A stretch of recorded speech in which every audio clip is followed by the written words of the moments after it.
In the early decades of the 20th century, a quiet force began to rise from the heart of South Africa. It wasn't an army, nor a political party. It was something far more discreet, yet powerful, a secret brotherhood known as the Afrikaner Broederbond.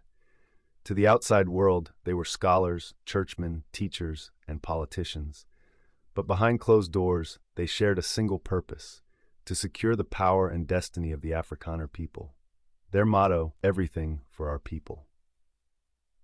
The Broederbond was founded in 1918, at a time when South Africa was still recovering from war and identity. British influence was strong, and the Afrikaners, descendants of Dutch settlers, felt sidelined in their own land. To preserve their culture and assert their dominance, a few men formed a secret circle that would soon reach into every corner of South African society. Membership was by invitation only. Meetings were held in secret.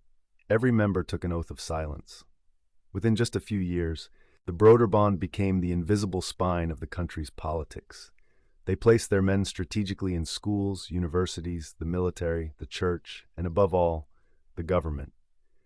By the 1940s, the Broederbond's influence had become undeniable. When the National Party came to power in 1948 and introduced the policy of Apartheid, its architects, men like Hendrik Verwoerd and D.F. Mullen, were members of the Broederbond. It was no coincidence. The society's vision was becoming the nation's law. From the shadows, they crafted a social order that favored the Afrikaner minority, controlling education, religion, and even the flow of information. They dictated who could rise, who could fall, and who could speak. To the world, South Africa was ruled by a government, but to those who looked closer, it was ruled by a brotherhood. Yet, as the 1980s arrived, the veil began to lift.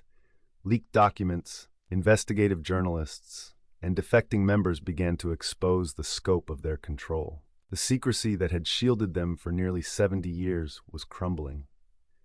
By the time apartheid began to collapse in the early 1990s, the Broederbond's influence had begun to wane. They quietly rebranded themselves as the Afrikaner Bond, claiming to be a cultural organization.